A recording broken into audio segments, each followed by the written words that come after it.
Bonsoir à tous, bienvenue dans le JT de NC News. Au menu de l'actu ce mercredi, grève et manifestations dans la fonction publique, action coup de poing des anesthésistes de Quindomania et dénouement des start-up games au lycée du Grand Nouméa. Une grève pour sauver le RUAM, c'est l'action menée aujourd'hui par la Fédération des fonctionnaires. Le syndicat cherche à interpeller à tout prix les pouvoirs publics sur les difficultés du système de santé calédonien. Reportage Beryl Ziegler. C'était jour de grève générale à l'initiative de la Fédération des fonctionnaires. Objectif du syndicat, interpeller les pouvoirs publics sur les difficultés du système de santé calédonien à l'agonie. Les fonctionnaires sont nombreux à avoir répondu présent, et pas que. Je participe, alors je ne suis pas toute seule, je suis venue avec des collègues. Moi, je bosse dans la culture et je suis venue pour soutenir en fait le personnel de la santé. Et parce que la santé, c'est quelque chose qui nous concerne tous et pas seulement la Fédération des fonctionnaires. Chaque année, il manque 13 milliards de francs pour financer le RUAM, le régime unifié d'assurance maladie-maternité. Et si en 2021 le gouvernement a accordé une subvention exceptionnelle de 5 milliards de francs, 8 milliards doivent encore être trouvés pour équilibrer le régime. La situation deviendra particulièrement critique à la fin du mois d'août, avec un risque de non-paiement des salaires. Une absence de trésorerie qui a d'ores et déjà des conséquences sur la prise en charge des patients, estime la Fédération des fonctionnaires, qui avait rendez-vous tôt ce matin devant le Congrès, où elle a été reçue par la commission spéciale RUAM. Au cœur des revendications, le déplafonnement des cotisations sociales sur les salaires. Vous savez que les fonctionnaires, quels que salariés que ce soit, fonctionnaires ou privés, cotisent au RUAM. Aujourd'hui, les fonctionnaires sont mis à contribution par solidarité. Néanmoins, il y a une inégalité qui existe depuis maintenant 10 ans. C'est l'histoire du plafond. Vous savez que tous les agents soumis à un salaire inférieur ou égal à 510 500 sont soumis à une cotisation de 15% et les salaires supérieurs 5%. Donc il s'agit pour nous, dans un premier temps, de rétablir cette inéquité sociale qui permettrait de rapporter au RUAM une recette supplémentaire de 5 à 7 milliards. Bien qu'on soit conscient que cette recette soit insuffisante, il est néanmoins préalable de rétablir cette inégalité sociale. De son côté, l'Avenir en confiance voit les choses différemment. Nous, ce que nous pensons, c'est que pour résorber le déficit structurel de 12 milliards de la santé en Calédonie, il faut un ensemble de mesures. Il faut des mesures sur le coût du travail, il faut des mesures sur la TGC, sur la CCS. Ça ne peut pas se faire du jour au lendemain et il faut de toute façon un vrai consensus des partenaires sociaux parce que ce sont eux qui vont trouver les équilibres, ce ne sont pas les élus. En attendant, il y a urgence et donc nous demandons que soit remis sur la table le projet Thierry Santa qui consistait à emprunter 25 milliards qu'on peut payer sur 25 ans avec un faible effort sur la CCS. Donc ça, c'est facile à mettre en œuvre et c'est réaliste pour nous laisser le temps d'avoir ces discussions et de trouver des solutions pérennes pour l'équilibre du système de santé avec de nouvelles ressources et des objectifs, un objectif de santé, de dépenses de santé à ne pas dépasser. Les décisions prises ces prochaines semaines seront assurément décisives en ce qui concerne la survie de notre système de santé. Si l'on en croit les déclarations à la presse de Roch Wamitan et de Gilbert Thuyennon, un accord a été trouvé entre l'UC et l'UNI. L'élection du président du 17e gouvernement ne serait donc plus qu'une question de jours. Reste à savoir maintenant qui sera l'heureux élu. Louis Mapou de l'UNI et Samuel Népeoun de l'UC sont toujours en lice.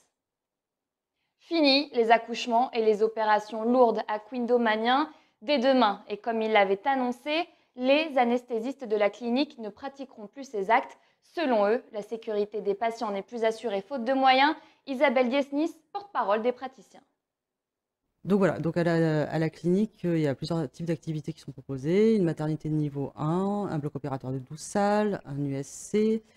On est les seuls à proposer de la chirurgie urologique. On a des chirurgiens qui sont compétents en chirurgie thoracique et viscérale et qui ont une expertise qu'on a à la clinique et qui nous permettent de prendre en charge beaucoup de pathologies.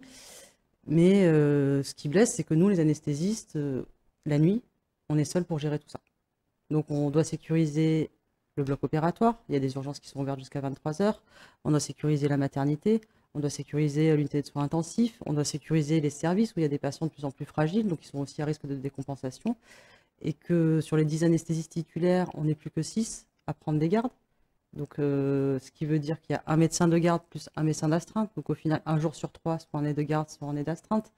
Donc, tout ça fait qu'on est en difficulté, en fait, sur le plan humain par Vous rapport à manquez ça. de moyens humains. On manque de vraiment. moyens humains. Voilà, on a besoin si on veut continuer à assurer de façon pérenne toutes ces activités, nous avons besoin de moyens humains supplémentaires. Voilà. Donc, concrètement, là, jeudi, grève jusqu'à nouvel ordre. Oui. Quelles sont les conséquences à prévoir? Donc là, plus d'accouchements, Plus d'accouchements, plus d'opérations lourdes. Et après, est-ce que le mouvement va s'étendre?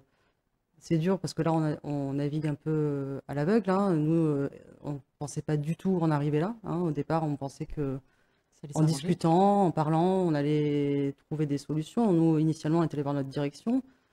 La clinique nous a dit que n'avait plus les finances nécessaires pour répondre à notre demande. On l'entend. Donc, on leur a dit, il faut peut-être trouver une autre solution. Alors, qu'est-ce que vous proposez? Donc, ils ont proposé, allons voir les organismes, la CAFAT. Tout le monde connaît la situation du RUAM. Hein, donc, en fait, on ne sait plus vers qui se tourner. Donc, nous, on estime que là, il faut trouver des solutions, un moyen humain constant. Qu'est-ce qu'on peut faire? Voilà. À la clinique, qu'est-ce qu'on fait? À l'hôpital, qu'est-ce qu'on fait? Est-ce que l'hôpital peut nous aider? Et vice-versa. Comment on répartit au mieux les ressources humaines que nous avons? C'est un grondement ou une détonation qui a réveillé les habitants de Poindimier à 2 heures la nuit dernière.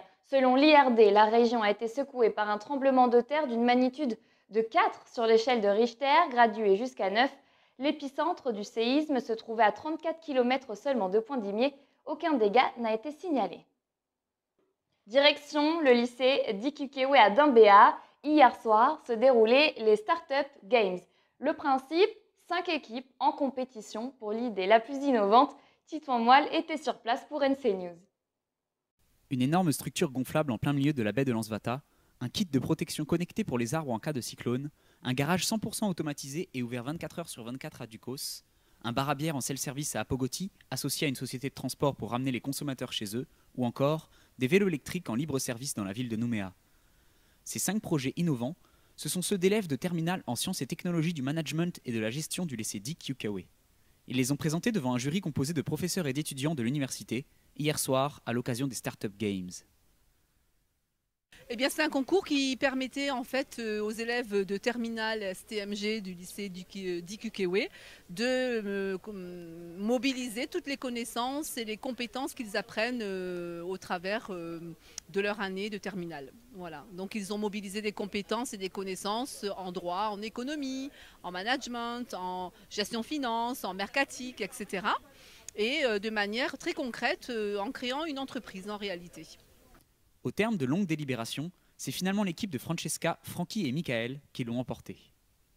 Le projet consiste à mettre des vélos électriques en ville, surtout la mise en service. Ils pourront payer grâce à une application. Et également, surtout, ce sera le modèle économique, c'est surtout par abonnement. Et c'est axé sur tout type de personnes, mais surtout pour les travailleurs. Une initiative novatrice proposée par Elodie Deléan et Chloé Tejada, toutes les 2 professeurs d'économie et gestion. C'était bien parce que ça leur a permis d'avoir une expérience réelle sur le terrain du monde de l'entreprise. Ils sont plutôt préparés aussi aux études supérieures avec ce genre d'expérience, ne serait-ce que pour pitcher ou bien pour établir des bilans prévisionnels, etc. Donc on a eu des retours et ils étaient plutôt ravis d'avoir tenté cette expérience et nous aussi, on compte bien refaire ça l'année prochaine. Merci de nous avoir suivis et rendez-vous demain pour un nouveau JT.